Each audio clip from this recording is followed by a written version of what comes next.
Channel YouTube पे मोहम्मद इरफान यूनुस के नाम से सब्सक्राइब कर दीजिएगा, बेल आइकन पे क्लिक कर दीजिएगा ताकि आपको आने वाली नई वीडियोस मिलती रहें। आज से 28 साल कबल अगस्त 1995 का दिल दहला देने वाला वाकया है, जब कमांडर ने फौजियों को हुक्म दिया कि शहर के तमाम मर्दों को एक जगह इकट्ठा किया जाए। फौजी शहर में फैल गए, उन्होंने लोगों को इकट्ठा करना शुरू कर दिया, हत्ता कि माओ की गोद से दूध पीते बच्चे तक छीन लिए गए। गाड़ियों पर सवार शहर छोड़ के जाने वाले मर्दों और लड़कों को जबरदस्ती नीचे उतार लिया गया, बूढ़े बुजुर्गों को भी न छोड़ा गया। सब मर्दों को इकट्ठा करके शहर से बाहर एक मैदान की तरफ ले जाया जाने लगा।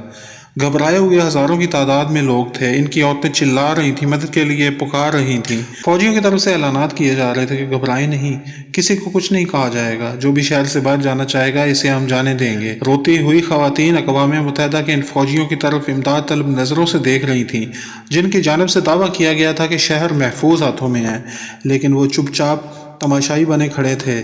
शहर से बाहर एक वसीअ व अरीज़ मैदान में हर तरफ इंसानों के सर नजर आ रहे थे। 10,000 से जायद इंसानों को इस मैदान में जमा किया गया था और इन सब की निगाहें सहमे हुए अंदाज में इन फौजियों को देख रही थी जो बंदूकें उठाए इनके सामने खड़े थे और कमांडर के हुक्म के मुंतजिर थे। कमांडर की आवाज गूंजी, फायर करो। सैकड़ों बंदूकें चली। एक क़यामत का सा मंजर था। माओ के लाल खून में लथपथ थे, बीवियों की आंखों के सामने इनके अपने शौहर तड़प रहे थे। हर तरफ चीखो पुकार थी।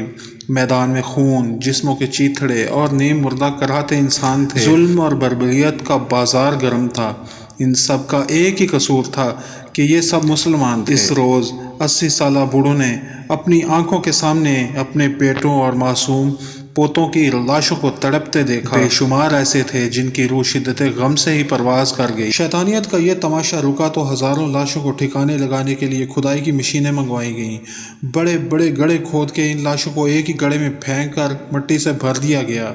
यह भी न देखा गया कि लाशों के इस ढेर में कुछ नीम मुर्दा सिसकते और कुछ फायरिंग से बच जाने वाले जिंदा इंसान भी शामिल थे। लाशें इतनी ज्यादा थी कि गड्ढे कम पड़ गए। बेशुमार लाशों को यूं ही खुला छोड़ दिया गया। इसके बाद मुसलमान औरतों की बारी आई, जो मैदान के इर्द गिर्द एक दूसरे से लिपटी रो रही। इंसानियत का वो नंगा रक्स शुरू किया गया। सब औरतों के कपड़े तार तार करके इनकी अस्मत दरी की गई। बूढ़ी औरतों को भी न छोड़ा गया। बच्चियों पर भी दरिंदगी के पहाड़ तोड़े गए। ये दरिंदगी एक मुहज़्ज़ब कहलाए जाने वाले मुल्क की तरफ से थी। इसे पे इक्तफा न किया गया, बल्कि अक़वाम मुत्तहिदा के कैंपों से भी मुसलमानों को निकाल कर इनका कत्लेआम किया गया। हज़ारों लोगों को मौत के घाट उतार दिया गया। 50,000 मुसलमान कत्ल कर दिए गए। ये वाक़या 1995 का है।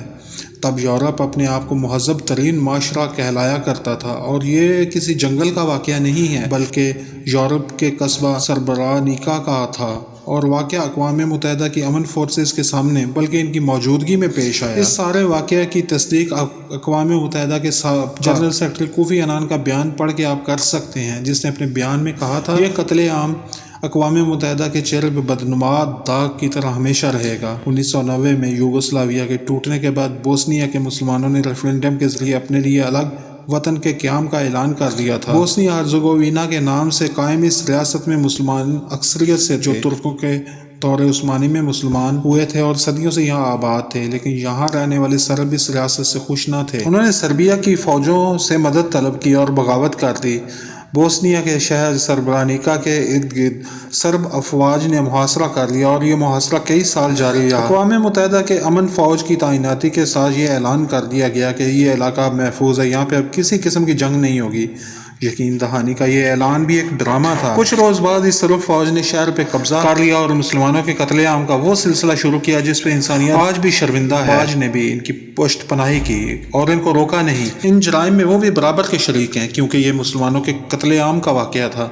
अगर कोई और होता तो वो मुदाफ़त करते और इस कत्लो गारत को रोकते। आज इस वाक़े को पूरे 28 साल हो चुके हैं, लेकिन आज भी ये मुसलमानों के दिलों पे ताज़ा है। ऐसा लगता है कि जैसे अभी चंद साल ही तो गुजरे हैं। अब भी इस इलाके में किसी न किसी इंसान की हड्डियां मिलती हैं तो उन्हें दफना दिया जाता है। जगह जगह गड़े हुए पत्थर इस बात की अलामत है कि यहाँ वो लोग दफन हैं जिन्हें धोखे से कत्ल कर दिया गया। इनका कसूर सिर्फ इतना था कि वो मुसलमान थे। हमें अपनी तारीख को याद रखना है। ये याद रखना है कि मुसलमानों पर किस किस ने कब कब जुल्म किया।